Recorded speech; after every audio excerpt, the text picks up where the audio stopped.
Perfect. Okay, thank you so much. I just want to begin by thanking everybody for being here. I don't know if it's the afternoon or the morning. I see a lot of people from Europe, so it's afternoon. If it's in the morning, good afternoon. My name is Andreas Elpidoro, and I'll be serving as the moderator for the panel today. And so I think officially we have about an hour and a half of a discussion, presentation, two presentations, and hopefully then a Q&A and a discussion. So our first speaker is Mariusz Finkielsztein, who is an assistant professor at the Institute of Sociology, University of Gdańsk. Apologies if I mispronounced that. Mariusz is a Boredom researcher, secretary of the International Society of Boredom Studies, editor-in-chief of the journal Boredom Studies, and founder and organizer of the International Interdisciplinary Boredom Conference. He's also the author of Boredom and Academic Work and the Sociology of Boredom that was published this year. He's a qualitative sociologist, graduated from the University of Warsaw, interested in a lot of topics, including, and obviously, boredom, sociology of emotions, work, and other topics as well. Thank you for being here, and Mariusz, take it. Okay, thank you, Andreas, for the introduction. Today, I'd like to introduce the main contents of my book. It was published this year. Thank you, Annie, for the photograph, cover image from Glasgow, and the Sociology of Boredom. And today, I want to introduce mainly my theory that I advocate in this book. So I start with some introductory remarks about my conceptualization and the structure of the book, and then I will go with this theory. It's divided into 7 premises. So I give you these premises with explanation and examples, just to advocate what I meant to do. As you see, this is the statistics, but from 2021, I suppose today, this is even more psychological domination in boredom studies. Yeah, we discussed it before. So I feel the need to for a stronger sociological voice, because there are many issues, many topics in sociology that might be connected to boredom one way or another. I know, Andreas, that you're also interested in this. In your book, you have 2 chapters about sociological issues, so we share this. So I started with this idea, that we had Svensson, philosophy of boredom. We had psychology of boredom by Eastwood and Dunkert. So maybe this could be a nice addition to have sociology of boredom. So this was the initial push, I suppose, to write this book. And we have several theories of boredom. I don't want to explain them because they are generally known, but see that they are all psychological. Yeah, we have existential theory, and then we have the philosophical strand and psychological strand, like Van Tinburg, Wynand's work, but also existential psychology by Bargdill, functional theory by Elpidor, but this is also mainly based on psychological premises. Mac model, the same. We had this last time in the Boredom Conference, the keynote speaker, Erin Westgate, but this is all psychological theories. So yeah. And if we reference those theories, we reference psychology, because this is the only thing we know in boredom studies. Yeah, with a bit addition with philosophical conceptualization. So this is my idea. This was my idea with starting with theoretical work on boredom in sociological terms. Yeah, to have the integrative definition of boredom. Yeah, that maybe some of these theories we can combine them in one definition. Yeah, so I presented it on 4 years ago on the conference. Then I published it in the book Boredom and Academic Work, and then it was published also in open access in our journal, The Essence of Boredom. Yeah, this is a revised version. Thank you, Andreas, for the review. So I just shortly remind of my conceptualization, of situational boredom definition, that this is transient, negatively perceived, transitional emotion or feeling, depending on whether it is conscious or unconscious, listless and restless, inattention to or disengagement from interacting with one's social and physical environment caused distinctively by an atrophy of personally valued meaning. Yeah, it is quite difficult because this is very dense in one sentence, many issues. I suppose I integrate here arousal theories with this listless and restless part, high or low arousal, existential, of course, because we have a lack of meaning as the principal or distinctive cause, and attentional cognitive theories, we have inattention, I suppose. This is similar or the same with disengagement. In sociology, I would use disengagement. This is a kind of inattention to me. Different discourses, different language, but I suppose this is more or less the same. So I want to integrate as much theories in one definition. Okay, but content of my book was just departing from this conceptualization. I start with modernity, boredom and modernity, because this book, and this is actually published as a manual.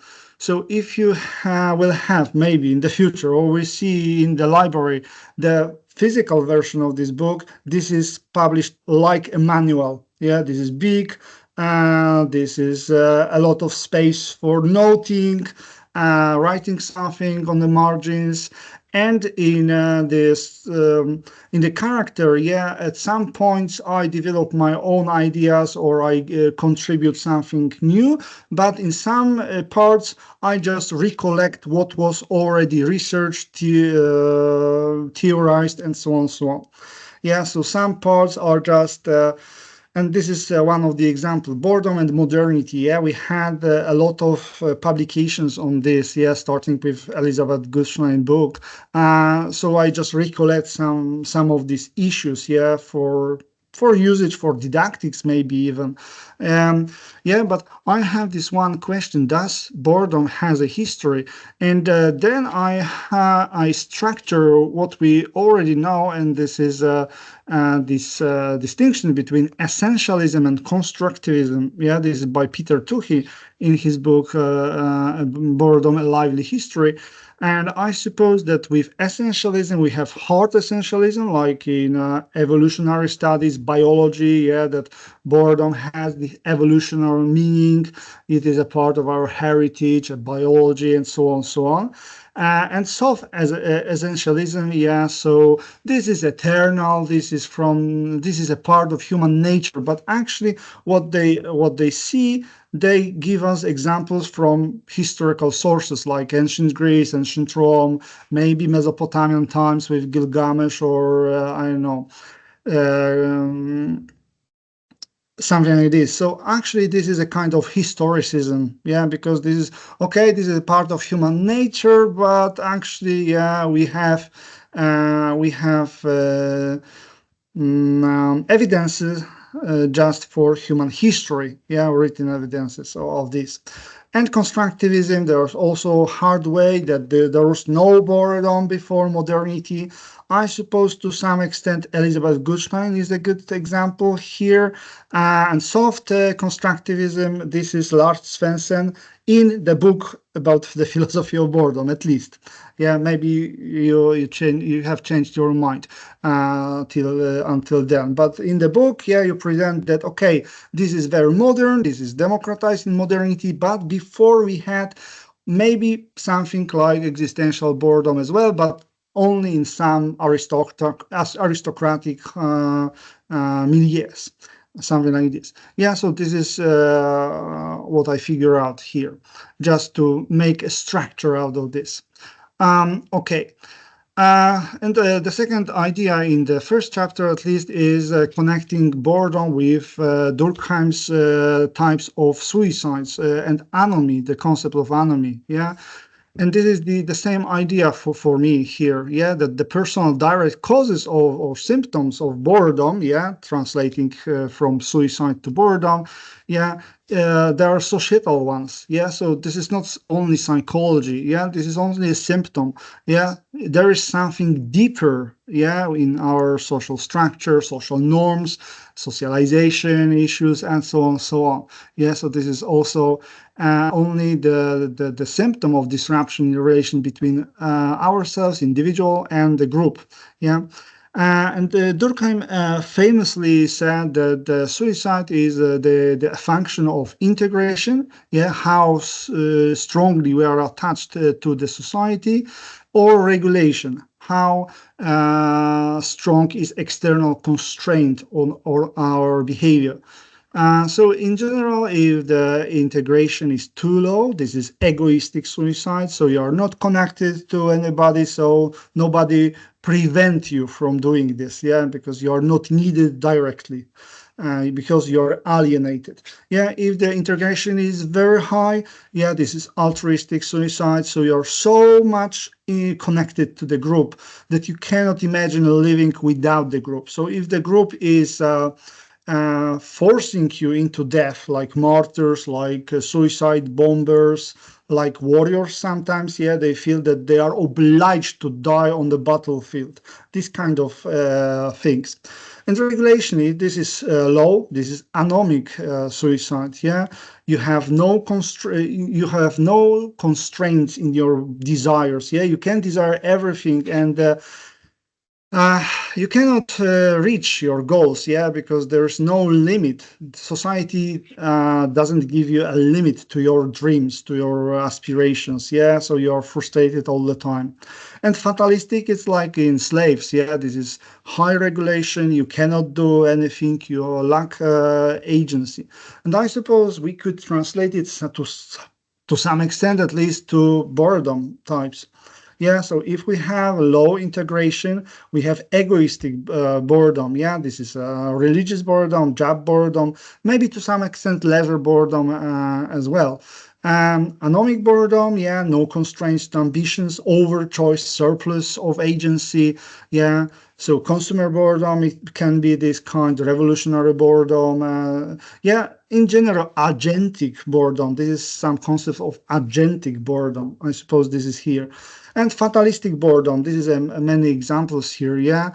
There's a lot of constraints, a lack of agency, and you feel that there is no future. So this is industrial boredom, marginalized groups boredom, this kind of stuff. Okay, but this was just the introduction. So what is the content boredom and modernity, then late modern boredom? Here I explain Oren Klapp's theory, for example. Yeah, this is more manual element, but also consumer boredom. I will give you more in a second. Then boredom and social inequality. This is about class boredom, but also peripheral boredom. I will say about this more. Workplace boredom, religious boredom as well. Boredom and social change. Here is about violence, for example, but also social mobilization or demobilization, social movements, revolutions, this kind of stuff. Boredom and utopia, and interactional boredom. Yeah, this is the closest to my approach, my research approach towards boredom. Okay, and now the theory, yeah, I call it relational expectational theory of boredom. And this is translated into 7 premises. The first premise is boredom is a socially constructed emotion, yeah, because in psychology, this is the premise that we share universal traits, irrespective of culture, society, times, and so on. There is some core basic human psychological traits. Yeah, there are differences, of course, but basically this is the more or less the same. The coordinates are the same.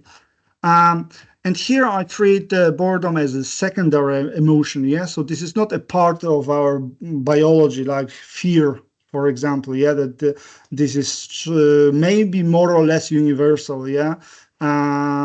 Here, this is culturally specific, yeah. So there are some common traits, especially in our globalized world, yeah. But we perceive different things as boring because we are socialized in the different cultural environments. Yeah, so we have socially produced mindset, and this is very important for me, yeah, because we will perceive boredom in different way. We will express boredom, yeah, a bit different when in different situations, yeah, and we will find different things boring. So this is not only culture, like societal culture, but also class culture, yeah, ethnic group culture, and so on and so on. Okay, yeah, so this example here, yeah, that if this is socially constructed, so working class will be bored by a bit different things. They will express it in different way, and they will find different things boring, for example, than aristocratic groups, for example, or middle class. Yeah.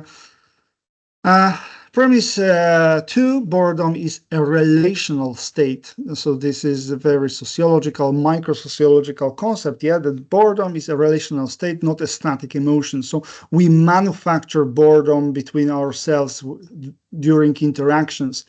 So keeping this in mind, yeah, this is not something that we just have, that something is boring or somebody is boring objectively. Yeah, we produce it and reproduce it in the course of interactions because we treat some things as boring or not boring or interesting. Yeah, so things and people are not boring by and in themselves, yeah, and this is a matter of interpretation, expectations, anticipations, social differences, yeah, because we have all our previous interactions that direct us what we will find boring in the particular situation, yeah. So these experiences define our practical concept of boredom. And popular discourse, but also peer group will influence job environment and so on. We learn all the time, yeah, what actually is boredom for us in the particular case. The example, for example, I will find a presentation, read presentation, yeah, that you have the text and you just read it, quite boring, yeah. But there are some disciplines that this is a normal thing, and they seem not to be bored by this at all. Yeah, they are thrilled. Yeah, that somebody read the paper during the conference, for example. Yeah, so we socialized into these different perceptions of boredom. So we create and recreate it through the interactions. So this is not only, yeah, affective experience, but also can be a pose, a means of communication. So this is the concept that boredom is on display. We show, we present boredom through our actions to make a point. Sometimes this is a point of superiority. Oh, I know everything. I have seen everything in my life. Yeah, this is all boring. Yeah, I'm superior to you. Yeah, this is a menial things, and I don't. I'm not interested in them anymore. Yeah, sometimes this is especially at school. At schools, for example, this is the demonstration of disagreement or resistance, protest, distance, for example, yeah, that I show boredom because, yeah, I want to distance myself from something, yeah, like teacher, school system. uh, and if you see leisure classes, for example, described by Veblen, boredom can be a status maintaining device, yeah, that you should be and you should present boredom in some particular situations, and high boredom in another situation, yeah. So this is a kind of conspicuous boredom. This is termed by Tokhilnikova in her book, yeah. So to be perceived as upper class, yeah, you should present boredom in some social situations. And a bore. Yeah, this is a great example how we produce boredom through interactions. And I see a bore to be a relational category. Like in Howard Becker, he said about the deviant. Yeah, the deviant is just a label. This is nothing objective. Yeah, that this is objectively deviant behavior. Yeah, so this is not a quality that lies in behavior itself, but in the interaction between the person who commits an act and those who respond to it. Whether an act is, in this case, boring, then depends on how other people react to it. Yeah. So you are a bore, you are boring if others react to your, for example, presentation with boredom. Yeah. So this is created in ongoing social situations. Yeah. Example of this, yeah, people can be bored only when they are labeled as such by others. And in some ways, you can be bored to some people and a very interesting interlocutor in the same place to other people. And this is the fine, funny example, yeah, from party planner Lady Anson, who said, sit all the boards together. They do not realize they are the boards and they are happy. Yeah. So if you have one board at your table, yeah, everybody will be bored. Maybe a board will be thrilled. Yeah, but if you sit all the boards in the same row table, it is okay. Yeah, they will not perceive themselves as bores. Yeah. Another thing here is that you can be a bore, perceived, labeled as bore because of the differences in composition of capitals. Yeah, in sociology we have this concept of capitals, that you possess different capitals like economic capital, social capital, so your networks, ties to other people, cultural capital, so your knowledge, skills, and so on. So if you have a different level of cultural capital, yeah, you can don't understand each other. Yeah, you have no talking topics. Yeah, so you are bored. But this is not anything objective about this. Yeah, you just realize it during the interaction.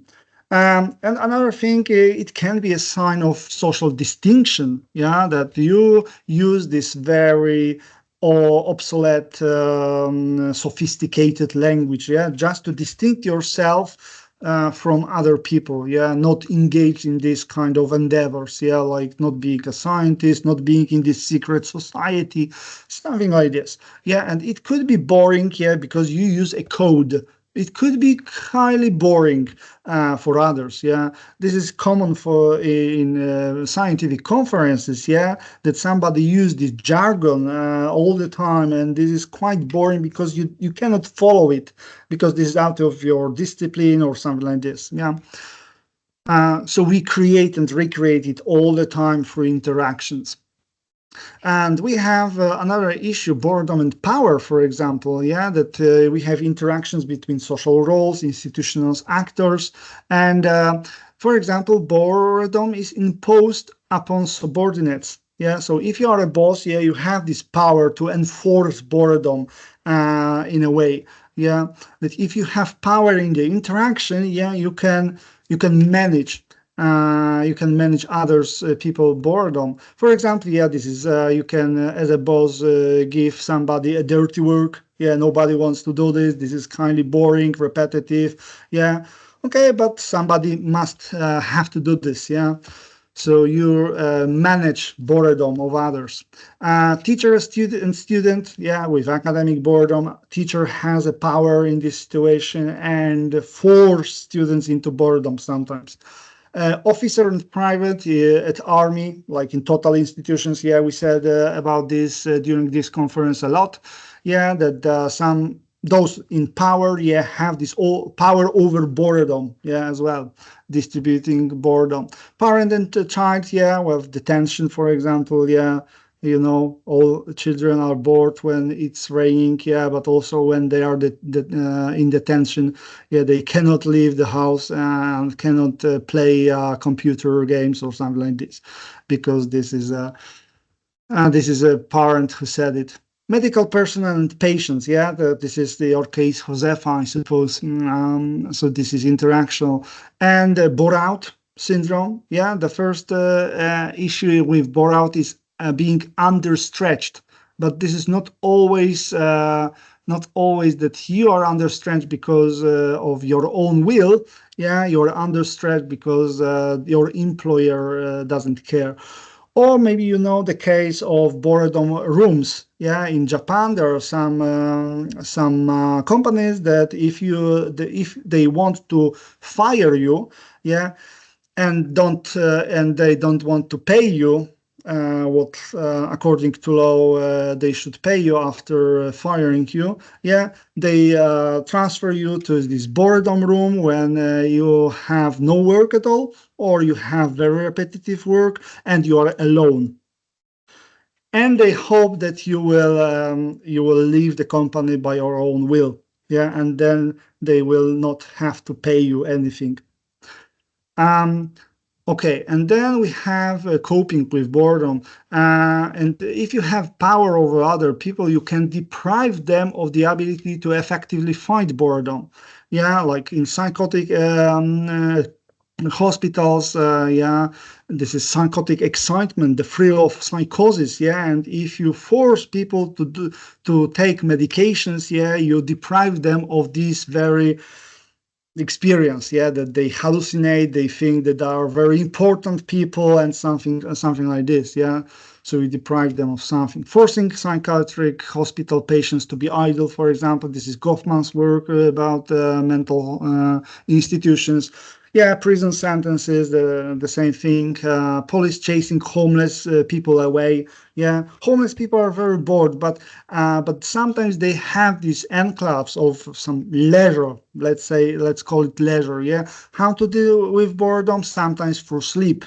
But if policing raising your places when you sleep, when you can sleep, yeah, you cannot sleep, so you cannot deal with this empty time and meaningless time to talk. Yeah. So this is also the case. And rest cure, this is historical case that Virginia Woolf was rescued. Yeah, so this is the treatment that women were just to be idle. Yeah, you cannot do anything. You cannot write. You can walk maybe, but not so much. Yeah, just to cure you from your mental anxiety, something like this, calling neurasthenia. And boredom in this connection is a tool of social control, can be. Yeah, we had this refugee camp boredom. Yeah, I published with Isabella Wagner the paper about strategic boredom, about boredom of refugees in camps. Yeah, so sometimes this is manufactured by the coordinators of the institutions, yeah. So they give you conditions that are conducive to boredom. So you felt bored, yeah, because of lack of agency, yeah, social isolation, all those kind of things. And you are desactivating, you resign to this boredom, and you have no meaningful way to cope with this. So then this is the strategic boredom. I will give you the hint what it is. So there are different elements, yeah, conditions conducive to boredom, yeah, like forcing idleness, waiting, limiting the ability to effectively combat boredom, yeah, social isolation. And there are effects, yeah. So we see it all the time in boredom studies, yeah, these kind of effects of boredom or symptoms of boredom. And strategic boredom is a type of contract linking the dominant and the dominated group, yeah, because refugees need their papers. So they need something from the orchestrators of their own boredom. So they cannot rebel. Yeah, they cannot rebel. They want those papers. Yeah, the hope of being illegal, have a legal status. Yeah, so there's two meanings. One for the administration. So here, boredom is a disciplinary strategy. Yeah, that if you force people into boredom, they will be less rebel. And to some extent, it works. Yeah, if you prepare your boredom in the right way. Yeah. And for refugees, boredom is a strategy. Yeah, so we are not certain, is it actual feeling or a pose? Yeah, this, but maybe it is both. Yeah, even if we're not bored, we pretend to be bored, yeah, just to be perceived as the obedient refugee. Yeah, bored refugee means obedient refugee in this equation. Okay, and premise three, boredom is caused by a failure of expectations. So the ultimate cause of boredom is the failure of expectation. This is my understanding. And there are two basic meanings of the to expect. The first, to anticipate, and it will be used in the premise 7, and to demand, require, and I will use this understanding. So boredom is the outcome of some failure of the expectations, but yes, this is not the other way around. Yeah, so the failure of expectation would result not only in boredom, but in wrath, sadness, anger, and so on and so on.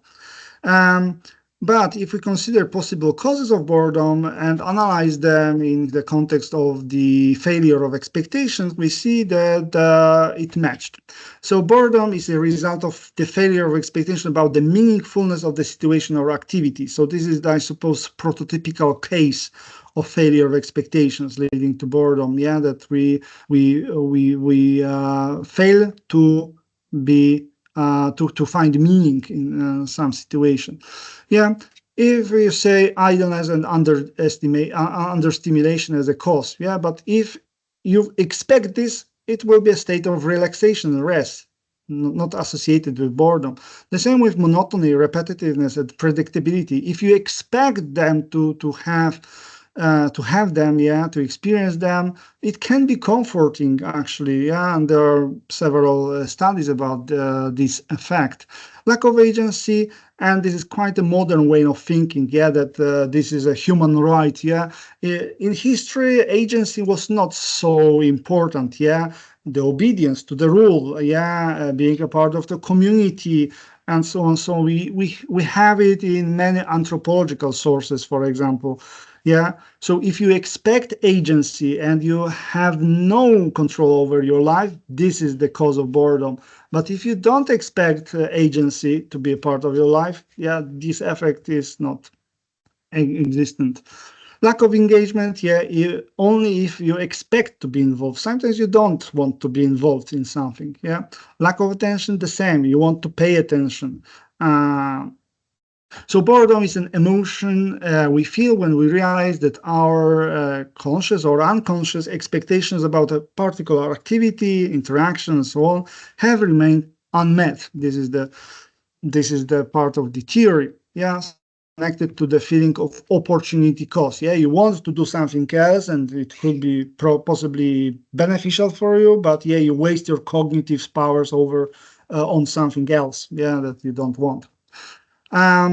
Okay, so and this is based on socially produced expectations. Yeah, so expectations are not something objective. Yeah, they are also created through interactions and through socialization. Yeah, we are socialized into this, and social comparisons. Yeah, how we know what to expect? We observe others. Yeah, neighbors, but also social media, pop culture, and so on, so on. So expectations are always relational, yeah, in the first place. Premise 4, expectation-driven boredom is a civilizational trait, yeah, and this is the starting point here is that we invent boredom with civilization because we had plenty of data that hunter-gatherers are never bored, yeah, that they start to feel boredom when they had contact with us, with the Western civilization. Yeah, this Mosharbash research, yeah, and they had the word boredom, but in English, not in their vernacular language. So they use English word for boredom. Yeah, so this is something external to their culture.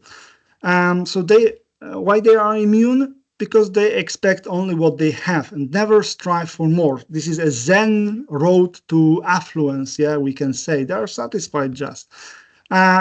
And they lack the civilized concept of aspiration towards bettering their lives. Yeah, they don't want to be better. Yeah, to better their life. Yeah, they want what they expect from life, and they have limited scope, the limited horizon, what they might expect. Yeah, they don't want much. So this is the main position of agriculture. In agricultural society, we need to plan the future. We need to think. We strategize. Yeah, because this is a harsh work. Yeah, hunters gatherers are just spoiled. Yeah, they just go grab something, don't think about the future. Yeah, we think about the future all the time. We are eager to accumulate all the time. Yeah, so boredom is a kind of civilizational disease. Yeah, and I hypothesize that this is associated with the first agricultural civilization. Yeah, we have Gilgamesh, we have in the Bible, in the Old Testament, some premises of even existential boredom. So this is connected with sedentary and agricultural lifestyle. This is my hypothesis. Yeah, maybe it grows more now in modernity. Yeah, but it is with us till then. This is mine. And work is a kind of boring concept. Yeah, don't you think? That this is not natural state of human beings. Work. Yeah, and this is laziness. What we call laziness probably is quite natural. So the idea of work, in contrast to play, is something that one should learn and get used to. Yeah, the play is something natural. Work, yeah, no, we must learn. We must be socialized into work. Yeah, and this is this James Sussman work about work. And in Zygmunt Bauman's work, Consumers and the New Poor, he said that when they introduce this work ethics of capitalism, yeah, they want to push people from fields, from agriculture to the factories. They must learn how to work, yeah, and they don't want to work more. To be paid more, yeah. They just expect some amount of money, some amount of food, yeah, some lifestyle, and they don't want to have more. For example, this was not natural for peasants. They must be learned. They must learn this. Yeah, and here we have achievement society. Yeah, this is an apparent trait here, that we, yeah, this is the premise 5. Expectations make the reality boring. Yeah, we want more. We want new things all the time. Yeah, in consumer society. Yeah, consumer society is driven by manufactured desires. We don't need all those stuff. Yeah, but we are on the run on the way. Yeah, that is the keep on running society, we must say. And I suppose that we're living in a Faustian culture, the society of boredom, because there's limitless expectations, and we all expect many things. And it makes us unhappy or bored in a way, yeah, because we cannot reach the point when we are satiated or with, okay, this is a kind of existential boredom. Yeah, I'm satiated with life. Yeah, I don't want to live anymore because I don't see any meaning. Yeah, and why Faustian? Yeah, because this is exactly what Faust said. Yeah, we are never inclined to say it, yeah, that verweile doch, du bist so schön, yeah, that I'm happy, this moment is perfect, yeah, I don't want anything else. This is not the moment that we reach this. Yeah, so we have this consumer boredom. Yeah, we are a society of daydreaming. Yeah, we dream of all those things. Yeah, and we cannot be satisfied by them because reality is never to fulfill dreams. Not all of them. Yeah. Um, so we are unsatiated all the time. And marketing and mass media manufacture the word so appealing that our life is boring in comparison, seem boring in comparison. Yeah, this is the meaning of this premise. Yeah, we have so high expectations. Yeah, that and we define our lives by all those expectations. Yeah, and we cannot reach them all. So we are. So boredom is, and this is my hypothesis, the main ally and driving force of consumer boredom. We buy out of boredom, but we strive for more all the time. There's no ending point. Yeah. Um, so. So we have boredom preventive industry, yeah, because they manufacture movies, books, and so on, just to get rid of boredom. Yeah, but actually they are boring after all. Many of them, maybe the majority of them, are boring in some way. Yeah, so they just push our conscious boredom, situative boredom, into the subliminal realm, and then yeah, we grow chronic boredom or even existential boredom. This is my contention. And workplace boredom, the same thing. Yeah, we started with these four types of work, the conceptualization of work. Yeah, work as a calling, work as a career, work as a job, and work as the adventure. Yeah, and I suppose we have here this quite new concept of work as adventure. Yeah, this is okay. We have enclaves of calling, we have some enclaves of career. Yeah, for many, this is just instrumental. This is a job. Yeah, I need money. But nowadays, yeah, we have this adventure discourse of work. Yeah. And if we have this adventure, self-discovery all the time, that we learn all the time, and so on, yeah, the realities of workplaces are not usually like this. Yeah, so this is a failure of expectations, almost imminent. Yeah, because if all jobs would be challenging, interesting, yeah, and providing the opportunities to develop yourself, yeah, but this is this is not the reality. Yeah, so this managerial discourse just highlights, boost workplace boredom. Yeah, and we had the research by Jana Kostas and Kahneman about this knowledge work. Yeah, they were promised all those opportunities, and then they did just repetitive, mundane, menial works. Yeah, so this is quite a discrepancy here between expectations and realities. Okay. Romantic relations, boredom as well. Yeah, this is Eva Ilus who said about Emma Bovary. Yeah, that this is fantasy-based expectations. She read so many romantic novels, and then she wanted to have it in reality, but reality is not like a romantic novel. So this is the boredom, the dissatisfaction, so on, so on. Expectation-driven boredom is a function of social comparisons. So the idea here is that one needs to be conscious of some crucial limitations of one's social status and to cherish some unfulfilled expectations about life one may be able to achieve if freed from them. Yeah. So if we have the idea that we cannot change our life, that this is a fate. Yeah, we cannot grow this kind of boredom.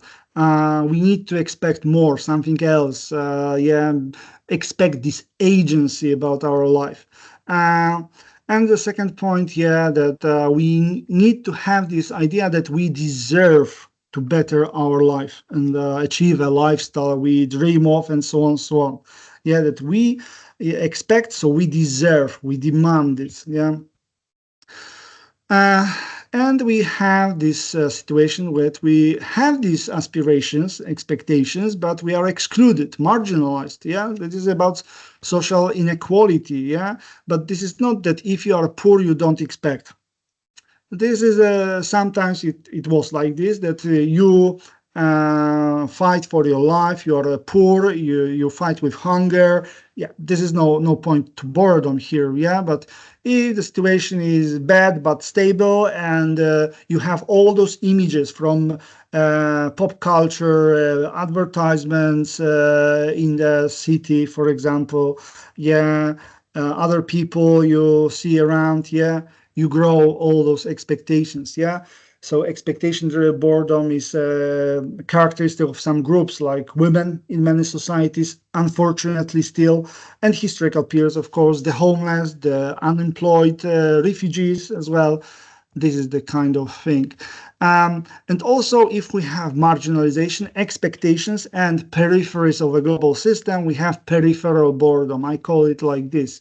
Yeah, because we have the countries, core countries, high developed, usually Western countries, and we have these global South, for example, countries.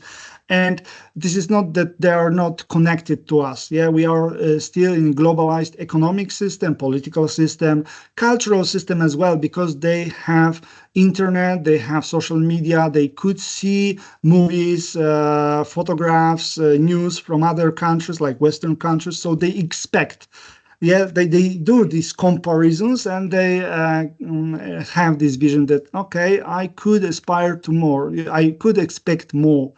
So this is a limitless nourishment for imagination, and the here and now of one's everyday life becomes boring, uninteresting in comparison with what one can imagine to be accessible alternative, because you see all those movies, all those TV series, for example, from your rural Egypt, So this is 5 anthropological cases for this. This is Niger, Ethiopia, rural Egypt, Georgia, and Namibia. And they share this, that many young people are in waithood. So this is the state in between childhood, adolescence, and adulthood. They cannot occupy meaningful social roles. Because they have no money, no education, no position, no job. To start a family, for example. So they are in social limbo. And what is the common features of all those cases? They see no future. This is an inhibition of becoming. They cannot become somebody. They are in between. There's no meaningful roles to play. And more important, the majority want to emigrate. Chasing the dream. Chasing all those aspirations, expectations. So this is all a matter of connectivity. We are interconnected today. So we are more frustrated. We can be more bored because there's easy comparisons here. And the last, expectations may lead to anticipatory boredom. This is based on my research among academic students, university students, that they basing on their previous experiences with a teacher, for example, they anticipate that the classes will be boring, because the previous 3 classes was boring, so we expect the next semester will be like this.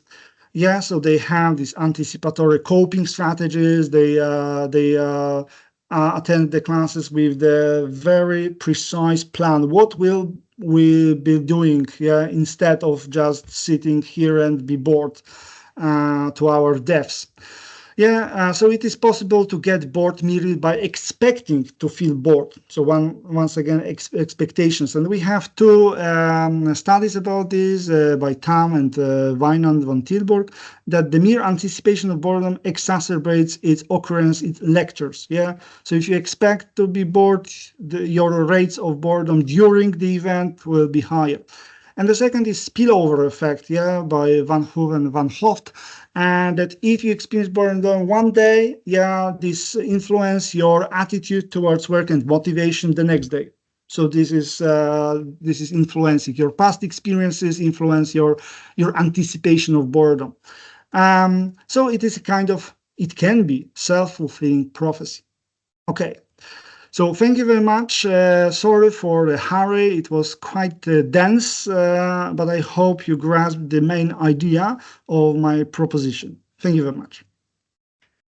Thank you so much, Mariusz. What about the risk society? It's one of the things that's not really come up that much. And for my line of work, boredom and risk, boredom and crime, boredom and constraint causes want of risk.